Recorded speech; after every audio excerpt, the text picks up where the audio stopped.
साथ में रहेंगे और हम अपने बताए हुए महापुरुषों के रास्तों पर चलने की कोशिश करेंगे तो हम जरूर एकता में होकर के हम उस विजय को प्राप्त कर लेंगे। तो हमारे लिए कठिन है वो सरल बन जाएगा।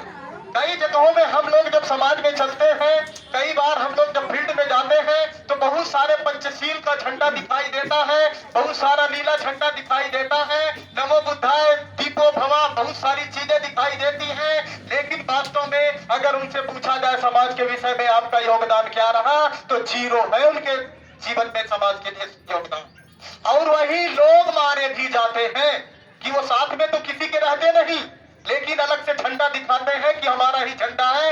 वही लोग मारे और सताए जाते हैं। अब उनके पीछे दौड़े तो कौन दौड़े और उनका मदद करे तो कौन करे, क्योंकि वो साथ में तो किसी के है नहीं।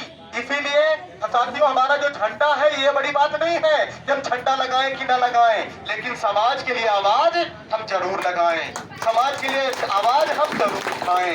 इसलिए हम सब जब एकत्रित रहेंगे तो हमारा समाज आगे बढ़ेगा।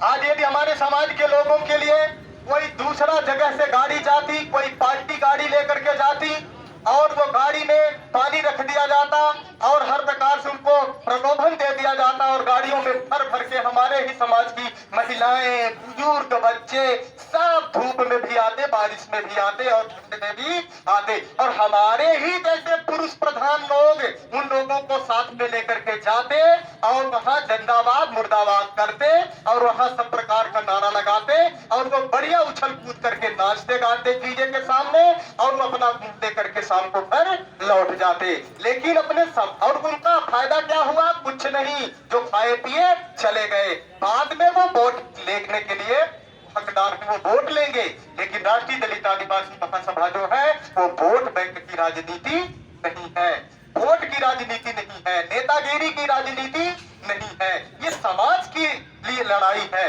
ये समाज है। राष्ट्रीय दलित आदिवासी महासभा जो है, ये जो संगठन है, ये एक समाज है जो अच्छे समाज का निर्माण करना चाहता है।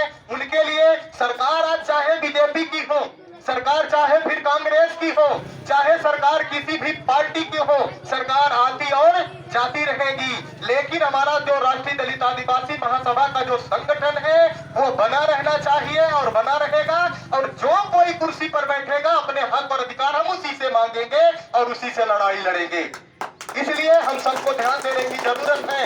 हम सब अपने लोगों को जागरूक करें। कई लोगों के मुंह से हमने सुना हम तो चल दिए लेकिन पड़ोसी को नहीं बताए हैं, और वो बताएं कैसे? क्योंकि एक बार वो बोला भी होगा कि चलो, तो फिर वो आने के लिए तैयार नहीं हुए, आए नहीं। उल्टा आप ही को सिखा देंगे भला बुरा कि अरे हो गया, 2 बार गए, 3 बार गए, कुछ होने वाला नहीं। आप समझते हैं सरकार किसकी है? जो हमारे पास कोई भी हमारे हाथ में नहीं है कि किसी को पट्टा लिख दिया जाएगा, कि किसी को जल्दी से अधिकार दे दिया जाएगा, कि किसी का न्याय दे दिया जाएगा।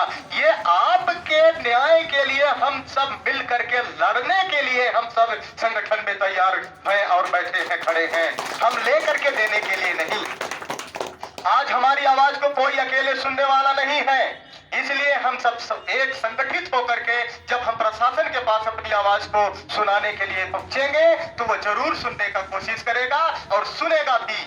आप जानते हैं ताकत 3 प्रकार की है हमारे देश में। पहली ताकत जो है वो है राजनीतिक ताकत है, जो हर प्रकार से वो सामंतवादी और दबंग लोगों के पास है, वो आपके दुख के लिए कभी आवाज उठाने को तैयार नहीं होगी। और दूसरी जो ताकत है वो धन की ताकत है, धन और भूमि की ताकत है। वो धन और भूमि भी हमारे पास नहीं है कि हम घूस देकर अपना काम कर ले और हम धन खर्च करके और हम अपना मुहिम को कुछ तैयार कर ले, बड़ा कर ले, वो हम लोग कर नहीं सकते।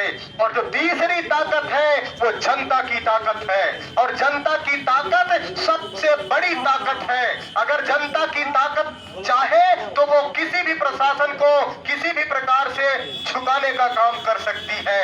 इसलिए जनता की ताकत को कभी टूटने मत दीजिए। यदि जिस दिन जनता की ताकत खत्म हो गई उसी दिन क्या हो जाएगा? सब कुछ समाप्त हो जाएगा, क्योंकि धन और कुछ तो है नहीं। जनता की जो ताकत है वो भी यदि खत्म हो जाती है तो फिर उनका कुछ कोई करने वाला नहीं है। इसी तरीके से एक एक करके सबको दबाया जाएगा, परेशान किया जाएगा, सताया जाएगा और आपका मुकदमा दबा करवा दिया जाएगा। इसलिए मैं ज्यादा कुछ नहीं कहूंगा, समय का अभाव है। हमारे बीच में बहुत सारे आदरणीय लोग आए हुए हैं और वो लोग अच्छे से हम लोगों को बताएंगे, समझाएंगे और हम सबको समझना है, सुनना है, उनके पीछे चलना है। सभी लोगों से एक बार मैं जोर से बोलूंगा, सभी लोग जय भीम बोले, जय भीम।